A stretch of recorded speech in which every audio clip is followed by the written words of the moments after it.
Become unbreakable. 7 Stoic Lessons for Strength. Does it ever feel like the world is constantly testing your limits? Like stress is the air you breathe and setbacks are just around every corner? We get so obsessed with finding the next life hack or the newest wellness trend, hoping for that magic bullet that will finally make us feel in control.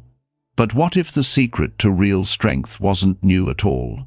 What if it's been hiding in plain sight for over 200-300 years? The answer comes from a philosophy that wasn't born in a quiet classroom, but on a bustling public porch in ancient Athens. It was there, around 300 BCE, that a man named Zeno of Citium, who had just lost everything he owned in a shipwreck, started teaching.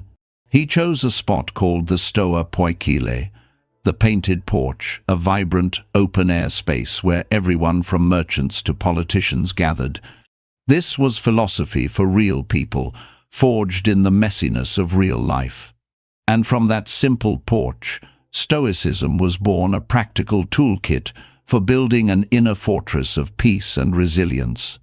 Today, we're going to unpack 7 of these powerful lessons.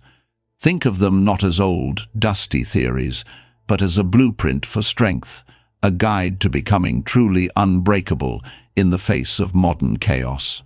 Have you ever felt completely overwhelmed by something you couldn't control? A project at work goes south, a relationship ends, a crisis unfolds on the news, and you're just left feeling anxious and drained.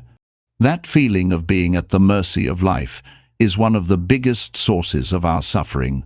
But the Stoics offered a radical solution, a principle so simple yet so profound, it can change your life the moment you start using it. And that brings us to our very first lesson. Lesson 1. Focus on what you can control. The absolute foundation of Stoicism is this: the dichotomy of control. Epictetus, a philosopher who was born a slave and became one of the most respected teachers in the Roman Empire, said it best: "Some things are up to us, and some things are not up to us." What's up to us? Our opinions, our choices, our actions, basically. Everything that is our own doing. What's not up to us? Everything else.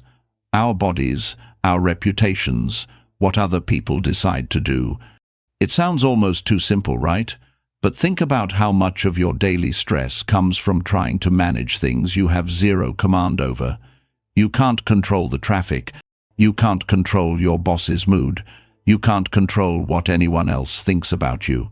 Wasting your energy on these things, from a Stoic perspective, is just a form of self-inflicted madness. Here's how this works in real life. Imagine you have a huge presentation coming up. You can't control if the projector dies. You can't control if a key person in the room is distracted or critical. You can't control the final outcome. But you can control how well you prepare. You can control the effort you put into your work. You can control how you practice your delivery. And, most importantly, you can control how you choose to react if things go wrong. This isn't about being passive. It's about being strategic. It's about aiming your limited energy at the only things that truly matter, your own choices and your own character. The Roman Emperor, Marcus Aurelius, wrote this in his private journal: "You have power over your mind, not outside events. Realize this, and you will find strength." This is the first step to becoming unbreakable, knowing the difference between your business and not your business, and focusing only on what is yours. Lesson 2. Practice virtue above all. Think about how we measure success today. Money, status, followers, job titles. We're taught to chase these things, thinking they'll finally make us happy. The Stoics would say this is a trap. For them, the second lesson for an unbreakable life is to value virtue above everything else. To a Stoic, virtue was the only true good. Things like health, wealth, and reputation, they called those indifference. Sure, they're nice to have, but they have absolutely no bearing on your quality as a person. They are external. The only thing that truly defines you is your commitment to the four cardinal virtues: wisdom, knowing what is good and bad; justice, treating people fairly; courage, facing difficulty with integrity; and temperance, mastering your own desires. Think about the daily pressures you face: the pressure to cut a corner to meet a deadline, the temptation to stretch the truth to look better, the urge to choose instant gratification over a long-term goal. At each of these moments, you have to choose between an external reward and your own character. A Stoic would say the only right choice is the virtuous one. Making a decision with integrity is always a win, even if the external result isn't what you wanted. Why? Because you protected the only thing you truly own: your character. As Marcus Aurelius put it, waste no more time arguing about what a good man should be. Be one. This lesson makes you strong by anchoring your self-worth inside you. If your value is tied to your job, you'll be crushed if you get laid off. If it's tied to what others think, you'll be shattered by criticism. But if your self-worth is built on your commitment to being courageous, just, and wise, then nothing and no one can ever truly break you. Lesson 3. Accept fate. Amor fati. This next lesson is one of the toughest, but it's also one of most freeing. It's the idea of amor fati, a Latin phrase that means a love of one's fate. This isn't just about passively putting up with what happens. It's about actively embracing it, loving it, no matter what it is. The Stoics believed the universe was a single, rational system.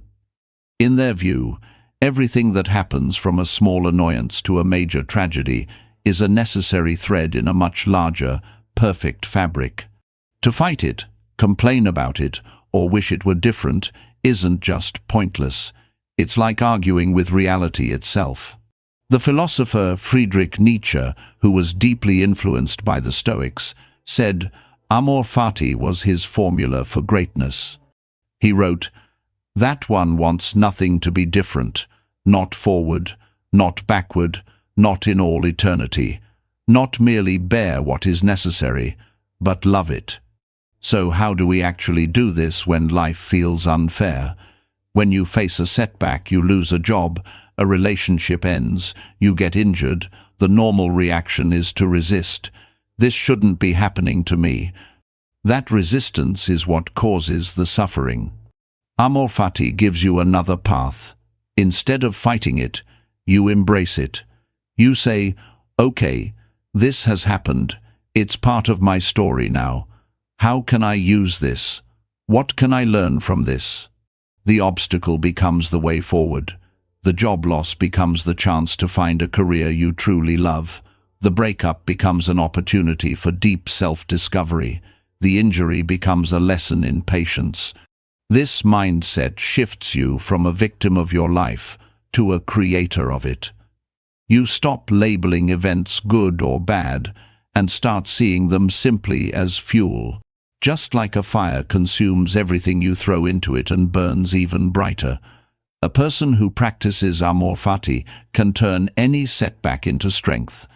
If you're finding these ancient lessons useful for your modern life, take a quick second to subscribe and hit that like button.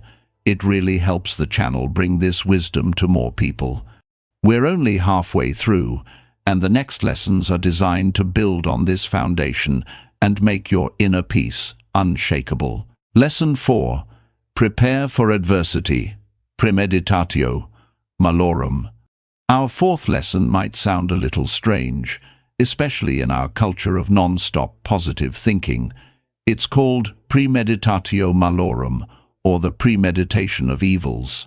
In simple terms, it's the practice of imagining all the things that could go wrong.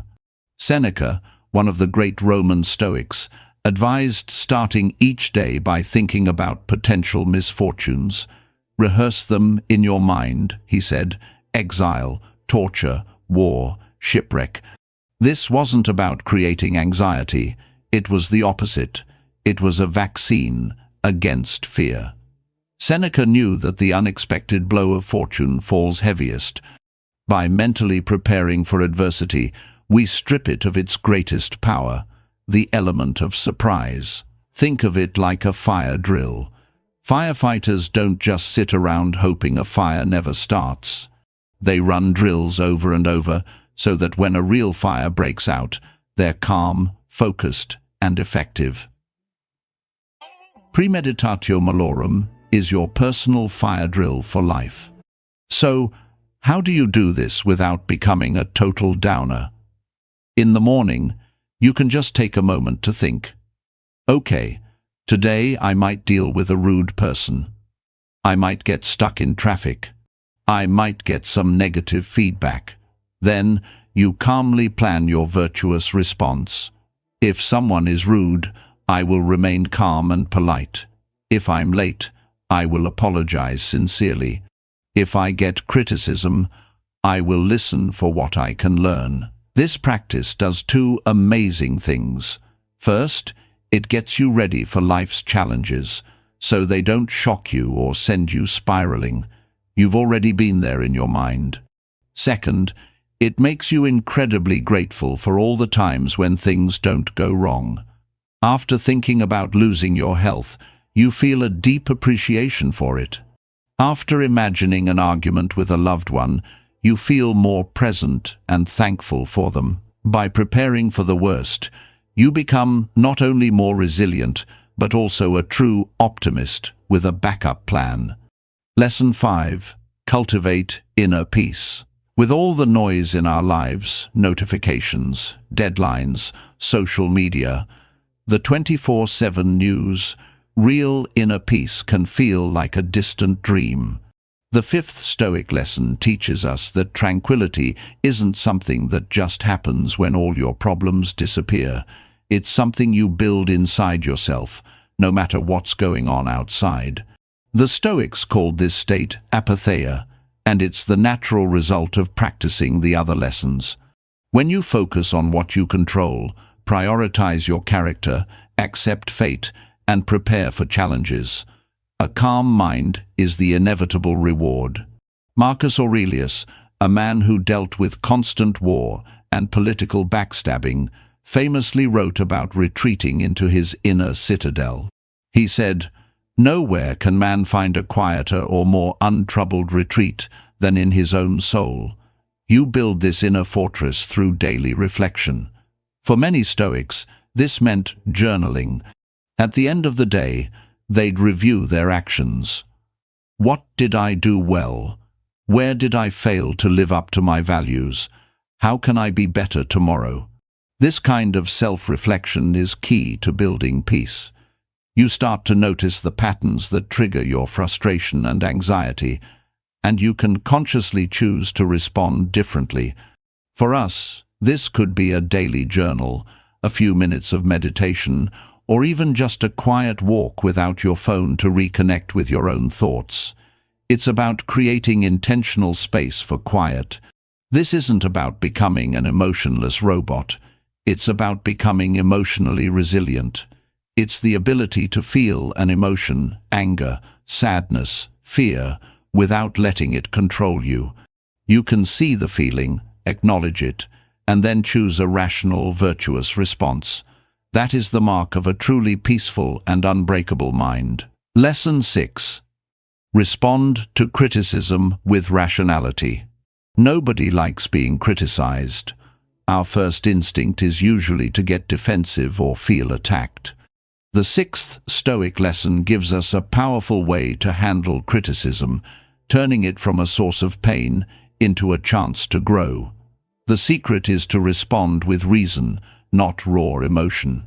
The Stoics had a very logical way of looking at this. When someone criticizes you, there are only two possibilities.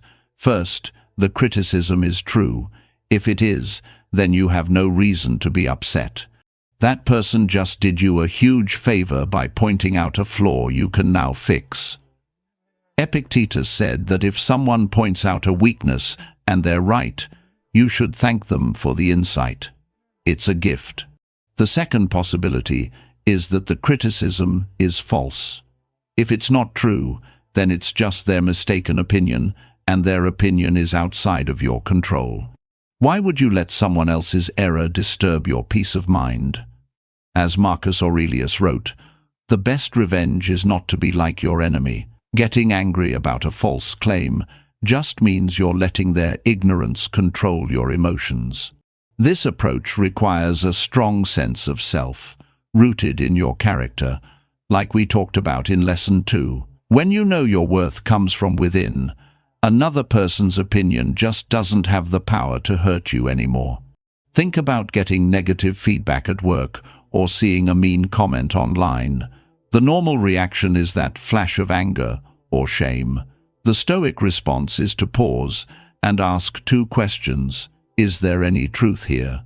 If yes, what can I learn? If no, why am I letting a false opinion ruin my day?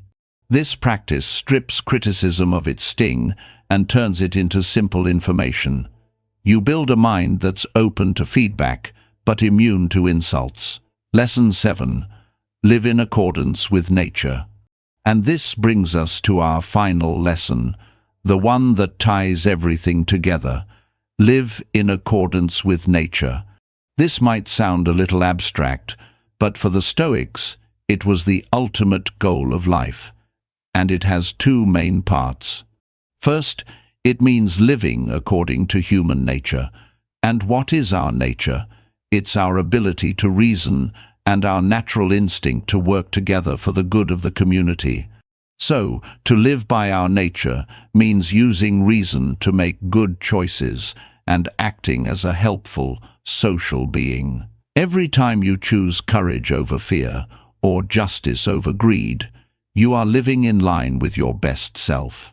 The second part is living in harmony with the nature of the cosmos.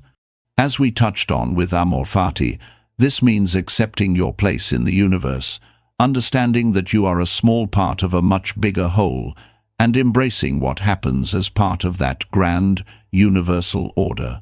This perspective gives you a sense of humility and connection. It quiets the ego's selfish demands and replaces them with a sense of purpose. Marcus Aurelius often reminded himself, "What is good for the hive is good for the bee." He knew that his own well-being was tied to the well-being of everyone else.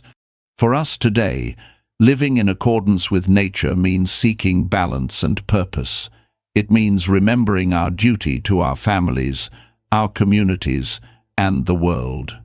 It's the ultimate source of strength because it connects your one small life to something vast, timeless, and meaningful. By living this way, you become more than just resilient. You become wise. You become unbreakable. Conclusion. We started this journey on a painted porch in ancient Athens, where a man who had lost everything taught the world that true strength comes from virtue and reason. Now, more than 2,000 years later, these 7 lessons are more relevant than ever. They teach us to focus our energy where it counts, to build our self-worth on a foundation that can't be shaken, to find opportunity in every obstacle, to prepare for hardship so it can't surprise us, to build a quiet citadel in our own souls, to turn criticism into a tool for growth, and finally, to find purpose by living in harmony with our world. These aren't quick fixes, they're a lifelong practice, but they are the tools you can use to build an inner fortress so strong that nothing outside of you can ever tear it down. The world will always test you, but with these lessons, you will be ready. Which of these lessons resonates with you the most, or which one feels like the biggest challenge? Share your thoughts in the comments below. Let's build a community of people trying to apply this wisdom in the real world. And if you found value in this video, please subscribe and share it with someone who might need to hear this message today. Thank you for watching.